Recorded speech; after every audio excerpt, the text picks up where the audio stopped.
नमस्ते प्यारे विद्यार्थियों, गोविंदगढ़ महाविद्यालय की ओर से चलाई जा रही ऑनलाइन कक्षाओं में मैं दीपक कुमार, सहायक आचार्य हिंदी, एक बार फिर से आप सभी का हार्दिक स्वागत करता हूं। हम पिछले दिनों से बीए द्वितीय वर्ष प्रथम प्रश्न पत्र में रीतिकाल के प्रमुख कवियों, जिनमें हमने सबसे पहले केशव दास, जो कि रीतिकाल के प्रथम आचार्य हैं, उनकी रचना रामचंद्रिका पर हम पिछले दिनों से चर्चा कर रहे हैं। रामचंद्रिका को पढ़ते हुए हमने उसके कुछ अंशों पर पहले बात की, जिसमें सरस्वती और राम की स्तुति की गई थी। तत्पश्चात हमने बालकांड में जो परशुराम के साथ वाद विवाद का एक दृश्य उपस्थित होता है रामचंद्रिका में, उस पर हम चर्चा कर रहे हैं। पिछले दिनों जो हमने बात की इस प्रसंग के संबंध में, उसमें हमने ये जाना कि परशुराम बड़े क्रोधित स्वभाव के हैं, और जब उन्हें पता चलता है कि उनके गुरु शिव जी का धनुष, जो कि मिथिलापुर में रखा हुआ था, जनकपुरी में रखा हुआ था, और जिसे राम के द्वारा भंग कर दिया गया है, तो बड़े क्रोधित होकर के धनुष के टूटने का प्रतिशोध लेने के लिए जनकपुरी में प्रस्तुत हुए। और रास्ते में उन्हें राम और दशरथ का जो दलबल था, सेना थी, वह उन्हें रास्ते में मिलती है, और वहाँ राम के साथ और उनके भाइयों के साथ उनका वाद विवाद हो रहा है। राम और जो उनके भाई हैं वो बार बार ऋषि को शांत करने का प्रयास कर रहे हैं, लेकिन ऋषि चूँकि क्रोध से भरे हुए हैं, उन्हें अपने पुरुषार्थ पर विश्वास है, वो अधिक पराक्रमी हैं, और उनका व्यवहार जो है, उनका स्वभाव जो है, वो क्रोध से पुष्ट होता है। तो इसलिए वो बार बार उन्हें अपना फरसा दिखला करके भयभीत करने का प्रयास कर रहे हैं, उन्हें चुनौती दे रहे हैं, युद्ध करने के लिए प्रस्तुत होने के लिए वो कह रहे हैं। आगे हम बढ़ते हैं, और जब परशुराम क्रोधित स्वभाव में चुनौती दे रहे हैं, उस समय लक्ष्मण कहते हैं, लक्ष्मण क्या कहते हैं सुनिए। जिनको ही अनुग्रह वृद्धि करे, तिनको किमि निग्रह चित्त परे, जिनको जग अच्छत शीस धरे, तिनको तन सच्छत कौन करे। ये त्रोटक छंद है। मैंने आपको पहले भी बताया है कि त्रोटक छंद भी रीतिकालीन छंद नहीं है, आदिकालीन छंद है, और विशेष रूप से यह युद्ध की परिस्थितियों में प्रयोग किया जाता है। जिनको ही अनुग्रह वृद्धि करे, जिनका अनुग्रह यानी कि कृपा राजाओं के यश में वृद्धि करने के लिए पर्याप्त है, यानी कि जिनकी कृपा से राजाओं के यश में वृद्धि होती है, ऐसे ब्राह्मणों को क्या कहते हैं, आगे देखिए। तिनको किमि निग्रह चित्त परे, उनका निग्रह करना किसी भी प्रकार हमें उचित नहीं लगता। उन्हें नष्ट करना, उन्हें दंड देना, उन्हें मार देना हमें किसी भी प्रकार उचित नहीं जान पड़ता। यहाँ चुनौती दे रहे हैं परशुराम को लक्ष्मण, और कह रहे हैं कि जिन ब्राह्मणों की कृपा से यश में वृद्धि होती है, ऐसे ब्राह्मणों को मारना हमें उचित नहीं लगता, इसलिए हम तुम्हें छोड़ देते हैं। तो एक व्यंजना के माध्यम से ये संकेत देने का प्रयास किया है। जिनको जग अच्छत शीस धरे, जिनको ये सारा संसार अक्षत यानी कि चावलों की तरह मस्तक पर धारण करता है, जिनको जग अच्छत शीस धरे, जिनको अच्छत मान करके, यहाँ रूपक अलंकार है, यहाँ अच्छत के समान जिन्हें अपने मस्तक पर धारण करता है ये संपूर्ण संसार, तिनको तन सच्छत कौन करे, उनको उनके शरीर को शत विक्षत करना, उनके शरीर को घायल करना, उन्हें नष्ट करना हमें सुहाता नहीं है, हमें शोभा नहीं देता। इसीलिए हे परशुराम जी, कहने का ये संकेत है कि हे परशुराम जी, इसलिए हम तुम्हें प्राण दान दे रहे हैं। लक्ष्मण ने ऐसे गर्व से भरे हुए वचन बोले हैं। तो परशुराम विशेषक छंद में कह रहे हैं, हाथ धरे हथियार सबे तुम शोभत हो, हाथ धरे हथियार सबे तुम शोभत हो, तुम्हारे हाथों में हथियार है और हथियारों को हाथ में रख करके तुम बड़े सुशोभित हो रहे हो, लेकिन मारन हार ही देख कहा मन क्षोभत हो, लेकिन अब मुझ मारने वाले को देख करके, मुझ मारने वाले को देख करके अब अपने मन में भयभीत भला क्यों हो रहे हो। क्षत्रिय के कुल वै किमि बैनन दीन रचो, क्षत्रिय के कुल वै किमि बैनन दीन रचो। क्षत्रिय के कुल में उत्पन्न होने के बाद इस प्रकार के दीनता पूर्वक वचन कहने से तुम्हारी शोभा में वृद्धि नहीं होती, ये तुम्हें शोभा नहीं देता। दीनता पूर्वक वचन जो तुम कह रहे हो, दीनता से भरे हुए वचन जो तुम कह रहे हो कि हम तुम्हें छोड़ देते हैं या हम तुम्हें दंडित नहीं करते हैं, ऐसा जो तुम कह रहे हो, ये दीनता से भरे हुए शब्द हैं। क्षत्रिय कुल में जन्म लेकर के दीनता से भरे हुए वचन कहना तुम्हें शोभा नहीं देता। कोटि करो उपचार, कोटि करो उपचार न कैसे हूं मीच बचो। मीच का मतलब मृत्यु, मृत्यु से किसी भी प्रकार नहीं बच सकते, तुम चाहे करोड़ों यत्न क्यों न कर लो। ऐसी चुनौती अब परशुराम के द्वारा दी गई है। आगे बढ़ते हैं, आज थोड़ा सा ज़्यादा पढ़ना है इसलिए भी थोड़ा जल्दी जल्दी पढ़ेंगे।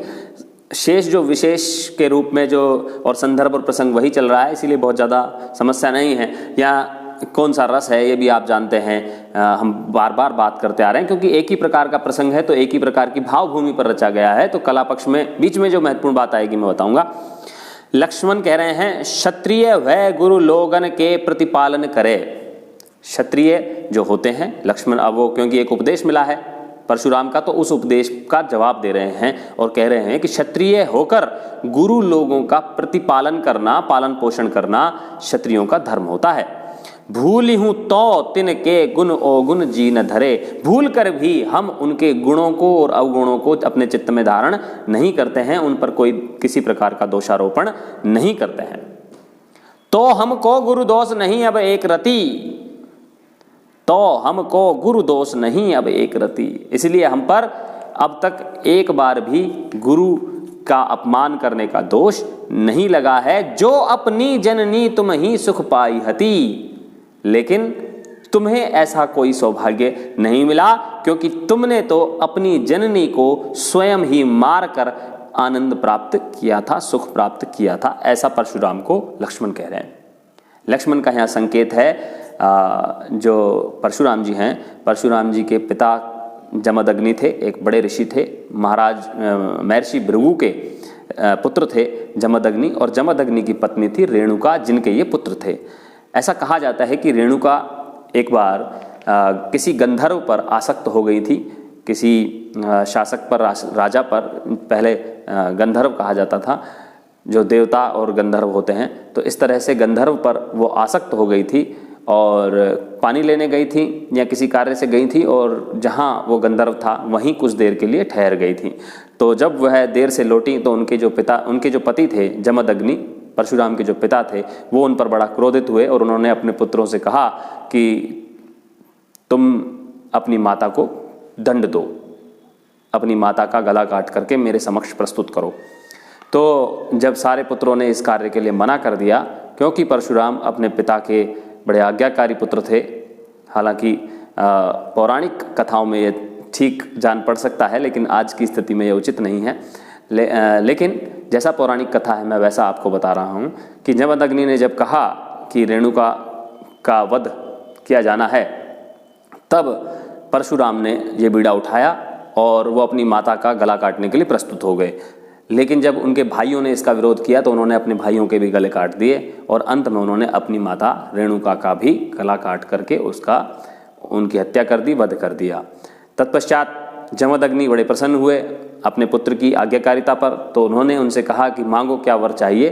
तो ऐसा कहा जाता है, इसमें कितना सत्य है असत्य है, हमें पौराणिक कथाओं के बारे में इस प्रकार का चिंतन नहीं करना चाहिए। पौराणिक कथाएं मिथक से जुड़ी होती हैं और मिथकों पर इस तरह के विचार विमर्श नहीं किए जाने चाहिए।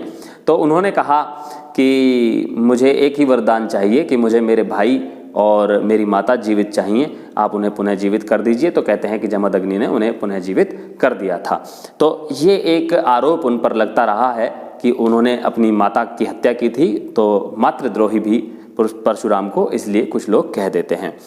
तो यहाँ एक लक्ष्मण ने इस बहाने से उन पर एक व्यंग्य किया है कि तुम जिसने अपनी माता का गला काट दिया, अब वो अपने गुरु के सम्मान को बचाने के लिए हमसे जो लड़ाई लड़ रहे हो तो वो झूठी लड़ाई है। इस तरह से उन्होंने उस पर आपत्ति जताई है।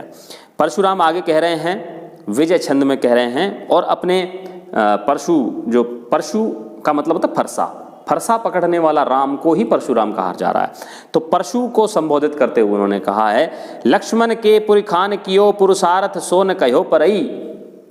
लक्ष्मण के पुरखान कियो पुरुषार्थ सो न कहो परई, कि हे फरसे देख जो सामने लक्ष्मण बड़ा बड़बोला बड़े बड़े बोल बोल रहा है, उसके पुरखों की तुझे बताता हूं कि उन्होंने कैसा पुरुषार्थ किया था। उनके पुरुषार्थ की तो बात ही नहीं कही जा सकती। बेस बनाई कियो बनितान को, और जब मैंने इस धरती से क्षत्रियों को नष्ट किया था तो इसके पुरखों ने, लक्ष्मण के पुरखों ने, लक्ष्मण के पुरखे मतलब क्षत्रिय, क्योंकि लक्ष्मण भी क्षत्रिय हैं, तो क्षत्रिय जो थे, लक्ष्मण के पूर्वज जो थे, उन्होंने स्त्रियों का वेश बना लिया था।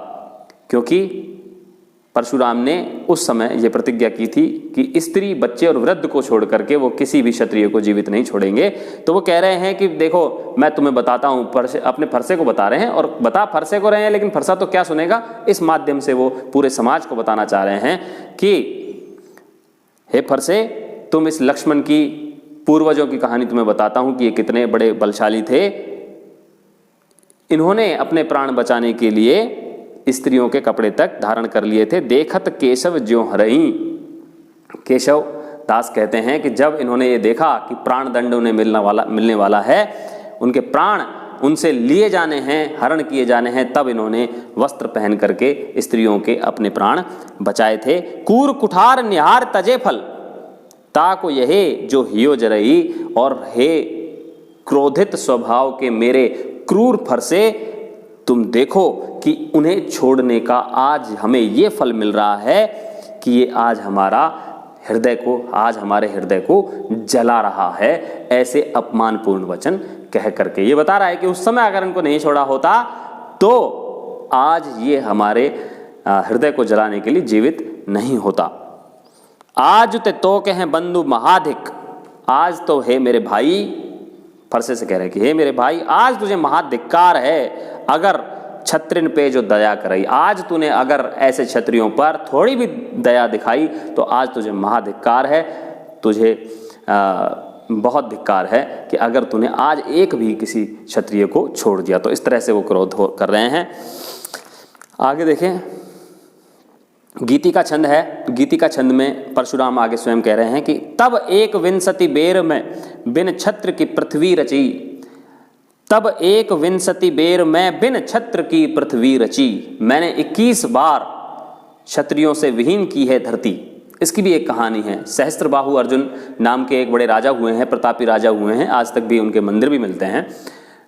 सहस्त्रबाहु अर्जुन, जिन्हें कार्तवीर अर्जुन भी कहा जाता है, वो एक बार जमदग्नि ऋषि जो कि परशुराम के पिता थे, उनके आश्रम में पहुँचे और वहाँ कामधेनु जो गाय थी उनके पास, जो सभी इच्छाओं को पूरा करती थी जमदग्नि की, और जो जमदग्नि के आश्रम में वो इसलिए बंधी हुई थी कि वो वहाँ आने वाले सभी संत और ऋषियों की सेवा में उससे प्राप्त जो भी सामग्री है उसका लाभ उठाया जा सके, वो उपयोगिता के कारण वहाँ थी। तो जो सहस्र अर्जुन हैं उनको संभवतः वहाँ कामधेनु दिखाई दी और उन्होंने कामधेनु पर अपना अधिकार जता लिया। और तब ऐसा कहते हैं कि जब जमदग्नि ने उसका विरोध किया तो जमदग्नि को उन्होंने मार डाला। माफ कीजिएगा, ऐसे नहीं है। जमदग्नि के विरोध करने पर जब सहस्र अर्जुन नहीं माने तो परशुराम ने सहस्र अर्जुन को मार डाला। और सहस्र अर्जुन की मृत्यु का बदला लेने के लिए उनके जो वंशज थे वो उन्होंने जमदग्नि को मार डाला। और तब परशुराम के मन में क्रोध हुआ और उन्होंने जितने भी सहस्र अर्जुन के जो भी वंशज थे उनको और उनके साथ साथ 21 बार इस धरती से क्षत्रियों की हत्या कर दी थी। और क्षत्रियों के रक्त से उन्होंने कुछ 5 सरोवर भरे थे, उन सरोवरों में अपने पिता का उन्होंने तर्पण किया था। ऐसा एक पौराणिक कथा वृतांत इस संबंध में प्रचलित है। तो आगे बढ़ते हैं। तब एक विंसति बेर में बिन छत्र की पृथ्वी रची। मैंने पृथ्वी को बिना क्षत्रियों के कर दिया था 21 बार। बहु कुंड शोणित सो भरे, और बहुत सारे कुंड भर करके, श्रोणित मतलब रक्त के, पितु तर्पण आदि क्रिया रची। तब मैंने अपने पिता के तर्पण की क्रिया की थी, पिता की अंतिम क्रिया की थी। उबरे जे क्षत्रिय क्षुद्र भूतल, और बचे हुए जो क्षत्रिय थे ओछे क्षुद्र, इस धरती पर बचे हुए कुछ बच गए गिने चुने क्षत्रिय, सोधि सोधि संहारियों, अब मैं उन्हें चुन चुन करके मारूंगा, उनका वध करूंगा। अब बाल वृद्ध न जवान छोड़ी हूं, और अब मैं बाल वृद्ध और जवान किसी को भी नहीं छोड़ूंगा। धर्म निर्दय पारी हूं, अब मैं निर्दयता का धर्म पालन करूंगा। ऐसे करके उन्होंने आक्रोशित होते हुए बात कही है।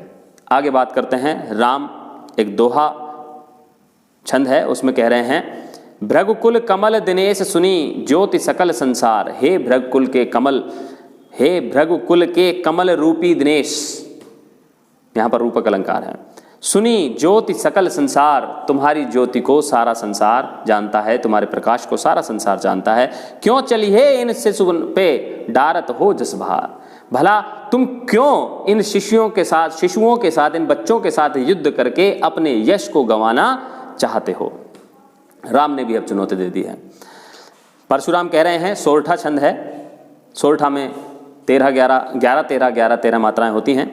राम सुबंधु सभार, छोड़त हो सर प्राण हर, देहु हथियारन डार, हाथ समेतनि बेग दे। राम सुबंधु सभार, हे राम तुम अपने भाइयों को अब संभाल लो। छोड़त हो सर प्राण हर, मैं अब प्राण हरने वाले तीर छोड़ने वाला हूं। देहु हथियारन डार, हाथ समेतन बेग दे। अब या तो ये अपने हथियार हाथों से डाल दें, या मैं हाथों समेत इनके हथियार इनसे छीन लूंगा। ऐसे करके उन्होंने चुनौतीपूर्ण कहा। आगे राम कह रहे हैं, पद्धति का छंद है ये, सुनी सकल लोक गुरु जामदग्नि। हे जमदग्नि के पुत्र जामदग्नि परशुराम, सुनी सकल लोक, सारे संसार में तुम्हारा यश फैला हुआ है। तप विशिख अशेषन की जो अग्नि, सब विशिख छाड़ सही हो अखंड, हर धनुख करो जिन खंड खंड। अब उन्होंने ये चुनौतीपूर्ण तरीके से कह दिया है कि सुनी सकल लोक गुरु जामदग्नि, हे गुरु जामदग्नि, सारा संसार तुम्हारे प्रताप के बारे में जानता है। तुम अपने तपस्या से प्राप्त, तप विशिख का मतलब है तपस्या से प्राप्त, विशिख मतलब तीर, अशेषन की जो अग्नि, तुम्हारे तीरों में, तुम्हारे तपस्या से प्राप्त तीरों में जितनी भी अपार अग्नि है, सब विशिख छाड़, तुम अपने सारे तीर छोड़ दो। सही हो अखंड, मैं उनकी अखंड धारा को सहन करूंगा। हर धनुख करो जिन खंड खंड, उसी प्रताप से, उसी भाव से मैं उनको सहन करूंगा जिस भाव से मैंने शिव के धनुष को खंडित किया है। आगे देखिए, सवैया छंद में परशुराम कह रहे हैं, बाण हमारे के तन त्राण विचार विचार विरंच करे हैं, कि ब्रह्मा ने बड़ा विचार करके कुछ ही लोगों को हमारे तीरों की अग्नि से बचने के लिए रचा है। यानी कि बहुत कुछ लोग ही हैं, कुछ ही हैं जिनको ब्रह्मा जी ने बड़ा विचार से मेरे तीरों से बचने के लिए बनाया है। हर कोई मेरे तीरों से बच नहीं सकता, ब्रह्मा जी ने भी ऐसे लोग नहीं बनाए हैं।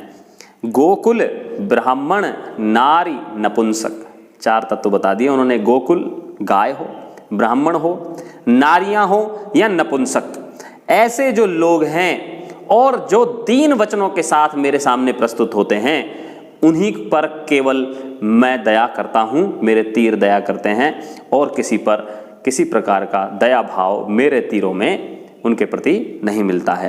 राम कहा करी हो तिनको तुम बालक देव अदेव धरे हैं। अरे राम, तुम्हारी तो बात ही क्या करूं, देव और अदेव, देवता और राक्षस स्वयं भयग्रस्त रहते हैं मेरे तीरों से। गाधि के नंद तिहारे गुरु, और तुम्हारे गुरु की क्या बात करूं, गुरु गाधि के नंद यानी विश्वामित्र, उनके पिता का नाम था गाधि। तो गाधि के नंद यानी कि तुम्हारे गुरु विश्वामित्र जितने ऋषि वेख किए उभरे हैं। आपको पता होगा विश्वामित्र क्षत्रिय थे, लेकिन वो बाद में ब्राह्मण हो गए थे। तो वो ये कह रहे हैं कि तुम्हारे जो गुरु हैं विश्वामित्र, वो भी केवल इसलिए बच पाए, क्षत्रिय थे बच नहीं पाते, लेकिन इसलिए बच पाए कि केवल उन्होंने ऋषि का वेश धारण किया हुआ था, इसलिए बच पाए, नहीं तो बच नहीं पाते। अब देखिए एक षटपद यहाँ लिखा हुआ है किताब में, लेकिन ये मूलतः छप्पय है।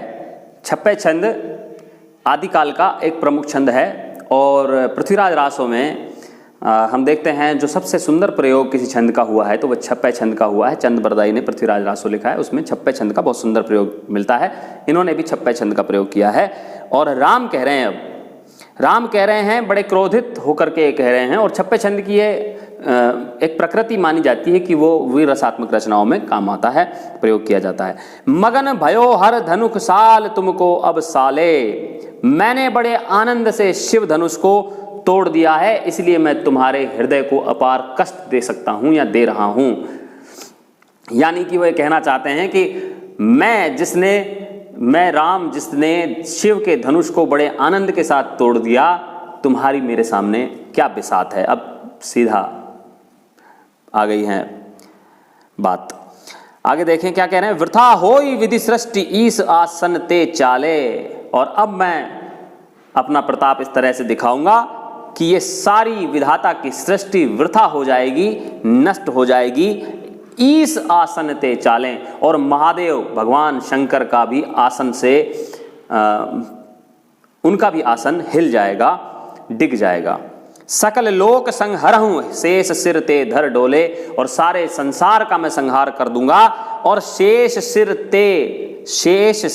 ते धर डोले, और शेषनाग के सर पर से धरती डोल जाएगी, हिल जाएगी। सप्त सिंधु मिल जाएं, और सारे सातों समुद्र जो हैं वो एक में ही मिल जाएंगे। सप्त सिंधु मिल जाएं हो ही सब ही तम भारे, और चारों तरफ अंधकार ही अंधकार छा जाएगा। अब राम क्रोधित हो गए। राम क्रोधित होते नहीं हैं अक्सर, लेकिन यहाँ पर अंत में राम को भी क्रोध आ गया है। और आगे वो क्या कह रहे हैं देखिए। ये चार जो थे ये रोला छंद थे। क्या थे? रोला छंद थे। चार पंक्तियां रोला छंद की थी। इसमें एक छंद रोला होता है और एक उल्लाला होता है। दो छंदों से मिलकर के छप्पय छंद बनता है। विषम मात्रिक छंद है। पहले चार चरण जो होते हैं, चार पंक्तियां जो होती हैं वो रोला छंद की होती हैं, और पीछे की जो दो पंक्तियां होती हैं चार चरणों में वो होती हैं उल्लाला छंद की। तो उल्लाला छंद और सुन लीजिए। अति अमल ज्योति नारायणी कही केशव बुढ़ी जाई बरू, जो अमल निर्मल नारायणी ज्योति हम सब के हृदयों में आलोकित है। परशुराम तुम्हारे हृदय में आलोकित है, मेरे हृदय में आलोकित है। इस सारे संसार में जो ज्योति दिखाई देती है, मैं ऐसी श्रेष्ठ नारायणी ज्योति को भी अब डुबा देना चाह रहा हूं, मैं उसे बुझा सकता हूं। भृगुनंद संभार कुठार, अब वो बिल्कुल सीधी सीधी चुनौती दे रहे हैं। कह रहे हैं कि भृगुनंद, हे भृगु के नंद अर्थात परशुराम, संभार कुठार, अब अपना कुठार संभाल लो। मैं कियो सरासन युक्त शरु, मैंने भी अपने धनुष पर तीर को चढ़ा लिया है। तो इस तरह से वो प्रस्तुत हो गए हैं युद्ध करने के लिए। और जैसे ही ऐसा होता है उसी समय स्वागता छंद, एक स्वागता छंद में एक घटना घटित होती है। वो क्या घटना है अगले छंद में पता चलेगा। राम राम जब कोप करयोजू, लोक लोक भय भूर भर्योजू, और जब राम ने क्रोध करना शुरू किया, क्रोधित हो गए, तब लोक लोक भय भूरी भर्योजू, तो भारी भयंकर भय पूरे संसार में भर गया। वामदेव तब आपुन आए, तब वामदेव आ गए। वो वामदेव नहीं जो उनके साथ चल रहे थे, वामदेव मतलब शिव। शिव तब स्वयं प्रकट हुए। रामदेव दो समझाए, उन्होंने दोनों राम को समझाया। दोनों राम, कौन राम? राम परशुराम और राम रघुनाथ। तो दशरथ के पुत्र राम और परशुराम दोनों को भगवान शिव ने प्रकट होकर के समझाया। क्या समझाया? दोहे में अगला दोहा है, उसमें महादेव को देख के दो राम विशेष। महादेव को जैसे ही देखा दोनों रामों ने जब महादेव को देखा, कीन्हो परम प्रणाम उन आशीष दियो अशेष, उन्होंने अपना परम प्रणाम जो था वो किया शिव के प्रति, और आशीष दियो अशेष, तब भगवान शिव ने उनको अपार आशीर्वाद दिया। अंतिम छंद है परशुराम संवाद का। महादेव बोल रहे हैं अब, भृगुनंदन सुनिए मन मह गुनिए रघुनंदन निर्दोषी। यह आपने सुना है ना, भृगुनंदन सुनिए मन मह गुनिए रघुनंदन निर्दोषी। वही जो लय है भय प्रगट कृपाला दीन दयाला कौशल्या हितकारी। ये तुलसीदास के रामचरितमानस की पंक्ति है। और इसी तरह से महादेव इसमें आकर के प्रस्तुत होते हैं और कहते हैं भृगुनंदन को समझाते हुए, परशुराम को समझाते हुए, भृगुनंदन सुनिए मन मह गुनिए रघुनंदन निर्दोषी, निज ये अविकारी सब सुखकारी सबहि विधि संतोषी, एके तुम दो और न को एके नाम कहायो, आयुर्बल खूट्यो धनुष जो टूट्यो मैं तन मन सुख पायो। यहाँ क्या कह रहे हैं कि भृगुनंदन सुनिए, हे भृगुनंदन, हे परशुराम सुनो, मन में गुनिए, मेरी बात को ध्यान दे करके मन में धारण करो। रघुनंदन निर्दोषी, रघुनाथ राम सभी प्रकार से निर्दोष हैं, दोष मुक्त हैं। निजु ये अविकारी, और ये सभी विकारों से युक्त अविकारी परम ब्रह्म हैं। सब सुखकारी, सबको सुख प्रदान करने वाले हैं। सब ही विधि संतोषी, और सभी प्रकार से संतोष रखने वाले हैं और संतोष प्रदान करने वाले हैं। ऐसे परम ब्रह्म को तुम पहचानो। एके तुम दो, एके तुम दो, तुम दोनों एक ही हो, अर्थात विष्णु के अवतार तुम दोनों ही हो। और न को एके नाम कहायो, तुम्हारा एक ही नाम है, तुम एक ही विष्णु के अवतार हो। तुम दोनों अपने मन में एक दूसरे के प्रति जो क्रोध है उसका त्याग करो। आयुर्बल खूट्यो, धनुष जो टूट्यो, जो धनुष टूट गया है उसकी आयु समाप्त हो चुकी थी।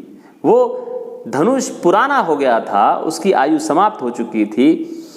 अब उसके टूट जाने से मैं तन मन सुख पायो, मुझे तन मन से दोनों ही प्रकार से बड़ा आनंद हुआ है। इसीलिए अब इस विवाद को यहीं समाप्त कीजिए। दोनों एक दूसरे के प्रति मन में जो भी क्रोध का भाव है उसे त्याग कीजिए। इस तरह से भगवान शिव ने राम और परशुराम दोनों को समझाया और यहाँ हमारा परशुराम संवाद समाप्त होता है। कल की कक्षा में कुछ और बिंदु अभी बच गए हैं, कुछ और पद्यांश इस केशवदास की रचना में बच गए हैं, रामचंद्रिका में बच गए हैं, उनका भी हम व्याख्या सहित अध्ययन करेंगे हमारी अगली कक्षाओं में। और मैं आपका बहुत बहुत आभार व्यक्त करता हूँ जो भी मेरे साथ जुड़े हुए हैं और मेरी कक्षा में बैठ करके वो सब सुन रहे हैं। तो आप सभी का आभार, धन्यवाद।